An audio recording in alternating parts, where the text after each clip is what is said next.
हमारे देश में ये चल क्या रहा है? एक ऐसा देश जिसे हम विश्व गुरु कहकर दुनिया के सामने लाते हैं, एक ऐसा देश जिसमें टीचर को भगवान के रूप में देखा जाता है, आज उसी देश में टीचर को अरेस्ट किया जा रहा है। अपने टीचर को पकड़ रखा है, पुलिस इन्हें खदेड़ते हुए ले जा रही है। पुलिस लगातार उन पर लाठी चार्ज करी जा रही है। लाठियों से मारा गया है। अभी ये हुआ है टीचर्स के साथ में, ये देख रहे हैं, ये हुआ है अभी, ये देखिए, ये देखिए, ये देख रहे हैं, इतनी लाठियां बजाई हैं। कोई फीमेल स्टाफ नहीं है उनके साथ में। हमारे मैडम थी, बहुत सारी मैम थी, सबको लाठियों से पीटा गया और सबको खचेड़ के बस में भरा गया। और कई टीचर को तो बहुत गहरी चोट तक पहुंचाई जा रही है।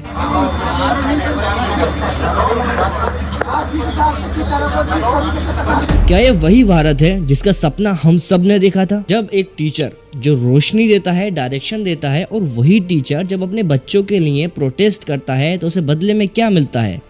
लाठी। और जिस समाज में टीचर को अरेस्ट कर लिया जाता है तो समझ जाओ, सिर्फ टीचर नहीं, पूरा सिस्टम बेहाल है।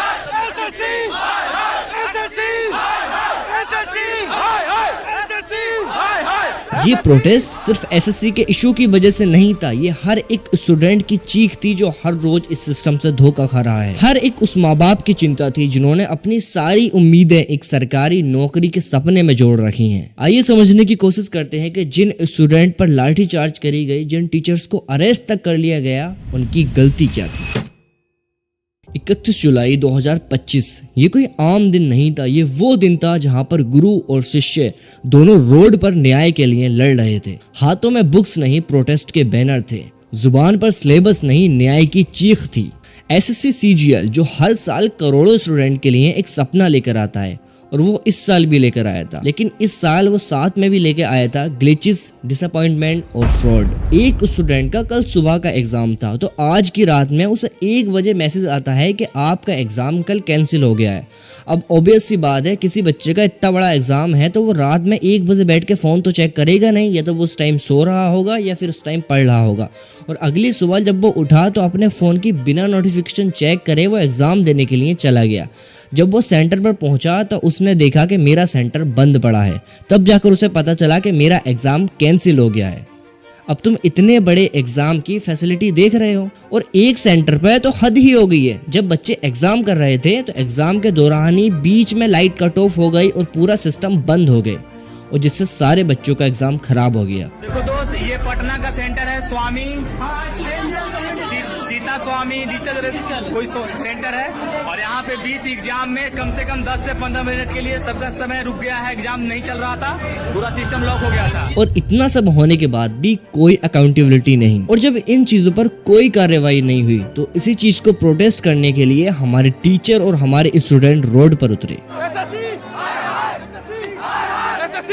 अभिनय शर्मा, नीतू मैम, संजीव सर जैसे गुरु, ये वो महान टीचर हैं जो हर एक बच्चे को अपना बच्चा समझकर पढ़ाते हैं, उन्हें डायरेक्शन देते हैं। लेकिन अफसोस की बात यह है, इस प्रोटेस्ट में उनके साथ क्या हुआ, इस वीडियो में आप क्लियरली देख सकते हैं। ये पुलिस उठा के लेके जा रही है हम सभी को, क्योंकि उनका मानना है कि हम लोग इस लायक नहीं हैं कि हम लोग बच्चों की आवाज उठा सके। ठीक है, अपने टीचर को पकड़ रखा है, पुलिस इन्हें खदेड़ते हुए ले जा रही है।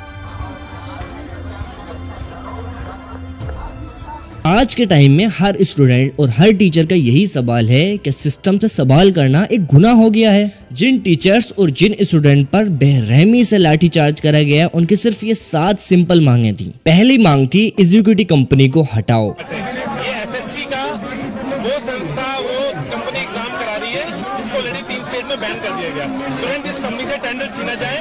6 तारीख को बच्चों का एग्जाम है। एसएससी एग्जाम को कंडक्ट करने का कॉन्ट्रैक्ट एक प्राइवेट कंपनी एग्जीक्यूटिव को दिया गया है। मीडिया रिपोर्ट के मुताबिक इस कंपनी से पहले ही कुछ एग्जाम में, जैसे एमपी पढ़वाई या एमपी पुलिस रिक्वायरमेंट में टेक्निकल इशू और कंट्रोवर्सीज जुड़ी हैं, जैसे server problem, paper delay, etc.. इसी वजह से काफी सारे स्टूडेंट ये सवाल उठा रहे हैं कि जब पास्ट में ऑलरेडी चैलेंजेस आ चुके हैं इस कंपनी के साथ, तो बार बार इसी कंपनी को कॉन्ट्रैक्ट क्यों दिया जाता है।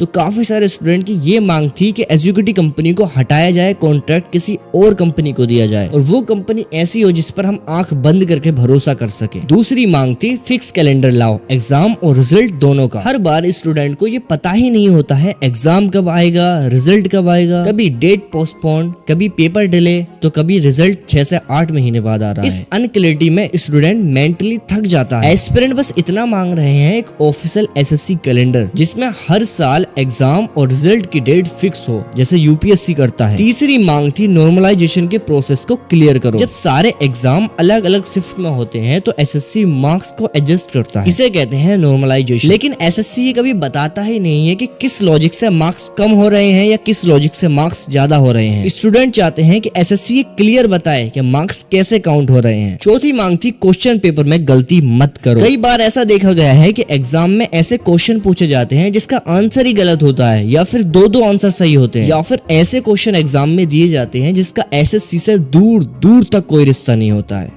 कि एआई क्वेश्चन बना रही हो जो एकदम फ्रेश क्वेश्चंस होंगे, बट वो कहीं से कहीं कुछ भी पूछ लिया जा रहा है, वो पता ही नहीं है, कई बार सिलेबस से है नहीं है, कोई उनको देख ही नहीं रहा है इन्विजिलेटर के ये बनने सही बने नहीं बने, बस वो अनटच्ड है जैसा कि सर बता। क्या ये एसएससी का काम नहीं है कि वो पेपर को परफेक्ट बनाए? चाहते हैं पेपर और आंसर की दोनों सही हो ताकि उनका टाइम और उनका पैसा दोनों बच सके। पांचवी मांग थी जब सिलेक्शन हो जाए तो ज्वाइनिंग तुरंत मिले। बहुत बार सिलेक्शन होने के बाद भी ज्वाइनिंग के लिए स्टूडेंट को साल भर रुकना पड़ता है। एस्पिरेंट का बस इतना कहना है कि अगर सिलेक्शन हो जाए तो जॉब भी टाइम पर मिलनी चाहिए। छठी मांग थी वेटिंग लिस्ट जारी करो। कई बार ऐसा होता है कि जो लोग एसएससी के लिए सिलेक्ट करे जाते हैं वो ज्वाइनिंग अपनी मर्जी से नहीं करना चाहते, तो उनकी जगह डिजर्विंग कैंडिडेट को मिलनी चाहिए। इसीलिए स्टूडेंट चाहते हैं कि एसएससी वेटिंग लिस्ट जारी करे जैसे यूपीएससी और स्टेट पीएससी करते हैं। सातवीं मांग थी एग्जाम सेंटर पास में हो और स्टाफ ट्रेंड हो। कई स्टूडेंट को सेंटर इतनी दूर मिले हैं जो उनकी सिटी से 200-300 किलोमीटर दूर होते हैं। ऑब्वियस सी बात है इतनी दूर जाना डिफिकल्ट तो होगा ही, ना प्रॉपर बस, ना प्रॉपर ट्रेन, ना प्रॉपर स्टे। और कई सेंटर पर स्टाफ जो होते हैं वो अनट्रेंड और रूड होते हैं। तो स्टूडेंट बस इतना चाहते हैं कि जो एग्जाम सेंटर हो वो हमसे थोड़े पास में हो जिससे हम इजीली से वहाँ टाइम पर पहुँच सके, और स्टाफ ऐसा हो जो स्टूडेंट को गाइड करे ना कि डराए। अब देखा जाए तो इनमें से कोई भी ऐसी डिमांड नहीं है जो बहुत हाई हो और जो पूरी ना करी जाए। ये सिर्फ एक बेसिक डिमांड है। ये वो बेसिक चीजें हैं जो हर सिस्टम में होनी चाहिए। लेकिन अब सवाल ये है कि सिस्टम इतना बेहाल हो गया है कि इतनी बेसिक सी चीजें भी दिखाई नहीं देती। ना जाने कितनी बार एसएससी को सुधारने के लिए लोग सड़क पर उतरे हैं, लेकिन इस बार तो प्रोटेस्ट से भी कुछ नहीं मिला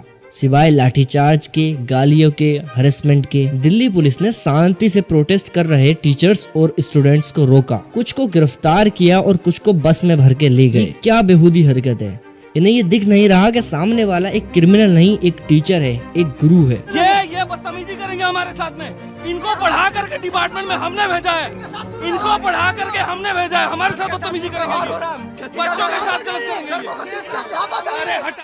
पुलिस को ये सोचना चाहिए कि जिस वर्दी को पहने हुए वो खड़े हैं वो वर्दी को प्राप्त करने के लिए उन्होंने भी किसी न किसी टीचर से पढ़ाई की होगी, और आज वही वर्दी पहन के पुलिस इन बेचारे स्टूडेंट्स और टीचर पर लाठीचार्ज कर रही है। जब एक टीचर का हाथ टूटा तो वो सिर्फ एक फ्रैक्चर नहीं था, वो एक पूरे सिस्टम के इनसेंसिटिविटी का सिंबल बन गया। ये प्रोटेस्ट डीओपीटी के मिनिस्टर डॉक्टर जितेंद्र सिंह से मिलने के लिए था, लेकिन अफसोस उनसे मिलना तो दूर की बात रही, ये प्रोटेस्टर वहां तक पहुंच भी नहीं पाए। पर लेकिन आप यहाँ से आके प्लीज नहीं जाओ। हम लोग यहाँ आप अधिकारी को बुला दो, सीधी सी बात नहीं। हम यहाँ खड़े, आप अधिकारी को बुला दो, तो नहीं जा रहे। हम सर आप अधिकारी को बुला दो। बीच में ही उन पर लाठीचार्ज कर दिया गया और गिरफ्तार कर लिए गए।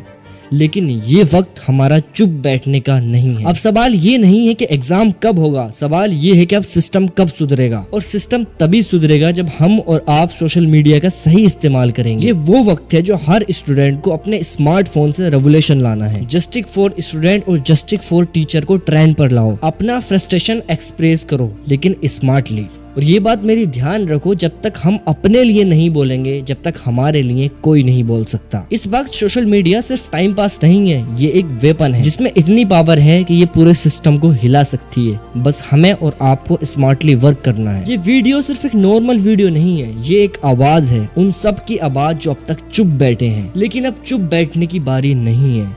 क्या आप भी सिस्टम से परेशान हो? क्या आपने भी किसी एग्जाम के नाम पर अपना टाइम, अपना पैसा, अपने मेंटल हेल्थ सब खोई है? तो कमेंट करो, मैं इस फाइट में आपका साथ हूँ। इस वीडियो को जितना हो सके शेयर करो अपने दोस्तों के साथ, अपने टीचर के साथ, अपने फैमिली ग्रुप के साथ, अपने टेलीग्राम पे, इंस्टाग्राम पे, जहाँ पॉसिबल हो सके शेयर करो, क्योंकि इतिहास गवाह है, जब युवा बोला सिंहासन डोला, और जब जब टीचर पर लाठी चली तब तब इनकलाब आया। और अगर हम इस बार चुप रहे तो सिस्टम वही रिपीट करेगा। सो एसएससी एस्पिरेंट्स, आप अकेले नहीं हो। आपका साथ देने के लिए हम जैसे हजारों लोग ऑनलाइन बैठे हैं। Let's turn this protest into a revolution. जय हिंद, जय भारत।